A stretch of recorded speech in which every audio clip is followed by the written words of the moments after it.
네, 안녕하세요. 주간경제 3분 체크 권자윤입니다. 벌써 어느덧 5월의 셋째 주입니다. 지난주에는 CPI 발표가 있었죠. 헤드라인 CPI가 4.9를 기록하면서 시장 예상치였던 5%를 밑돌았는데요. 소비자 물가 상승률 앞자리가 드디어 4를 기록하면서 물가는 완만하게 꺾여주고 있다는 걸 확인했습니다. 이제 FOMC, CPI, PPI, 고용지표 등 매크로적인 이슈들은 다 지나갔는데요. 이번 주에는 어떤 일정이 있는지 저와 함께 하나하나 확인해 보도록 할게요.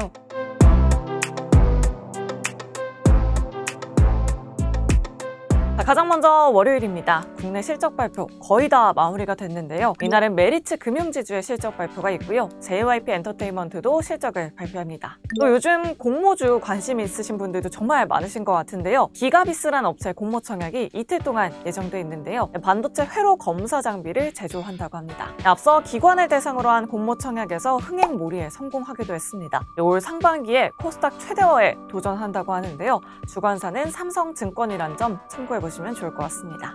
다음으로 화요일 일정도 확인해 볼게요. 이날은 중국의 실물 지표들이 대거 발표됩니다. 4월 소매 판매, 산업 생산이 발표되고요. 또 미국의 소매 판매와 산업 생산도 이날 발표됩니다. 또 국내 증시에서는 한화생명의 실적 발표, 또 미국 증시에서는 홈데포의 실적 발표가 예정되어 있습니다. 다음으로 수요일 17일 일정입니다. 이날은 한국과 캐나다의 정상회담 일정이 있습니다. 캐나다 트루도 총리가 16일부터 18일까지 2박 3일 동안 한국을 공식 방문한다고 하는데요. 이번 정상회담에서는 올해 양국 수교 60주년을 맞이해서 워킹 홀리데이, 쿼터 확대 등 청년 간 교류를 대폭 늘리는 방안이 논의될 걸로 보고 있습니다.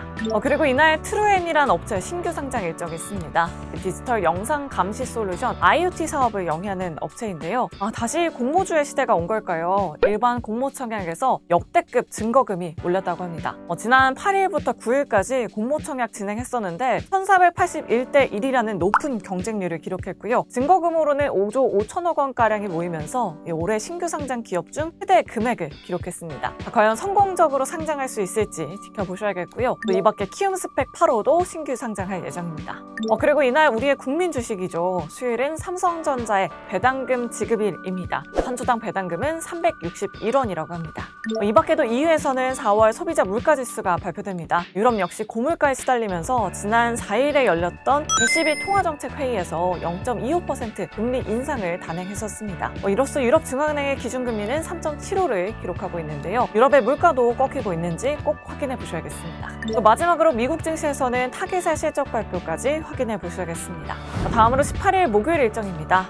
국내 증시에서는 동양생명, 또 삼성생명의 실적 발표 확인해 보셔야겠고요. 또 미국 증시에서는 월마트의 실적 발표 주목해 보시면 좋을 것 같습니다. 마지막으로 금요일 일정도 확인해 볼게요. 이날 두 업체나 신규 상장할 예정입니다. 모니터랩과 CU박스인데요. 모니터랩은 클라우드 기반의 보안 서비스 기업이고요. CU박스는 인공지능 영상인식 전문 기업인데요. 기관 수요 예측에서 희비가 엇갈렸습니다. CU박스는 기관 수요 예측에서 86대 1이라는 저조한 성적표를 거뒀었고요. 또 모니터랩은 기관 수요 예측에서 1715대 1을 기록하면서 엇갈린 성적표를 받아들였습니다. 과연 상장 당일에는 두 기업의 주가 흐름이 어떨지 확인해 보셔야겠습니다. 그리고 이번 주 아마 가장 중요한 일정이지 않을까 싶은데요. 19일부터 21일까지 G7 정상회담이 개최됩니다. 일본 히로시마에서 열리는데요. 최근 러시아의 지정학적 리스크로 국내 가스, 곡물 관련주들까지 들썩이고 있죠. 러시아와 중국을 둘러싼 갈등이 더욱더 심화될지 확인해 보셔야겠고요. 또 한미일 정상회담까지 어떤 의제들이 논의될지 확인해 보셔야겠습니다. 이렇게 이번 주 일정도 알차게 알아봤습니다. 다음 주에는 한국의 금통위, 또 누리호 발사 등 다양한 일정들이 예정돼 있으니까요. 오늘 영상 마음에 드신 분들은 구독과 좋아요, 알림 설정까지 많이 부탁드리도록 하겠습니다. 그럼 저는 다음 이 시간에 다시 찾아오도록 하겠습니다. 여러분 안녕히 계세요.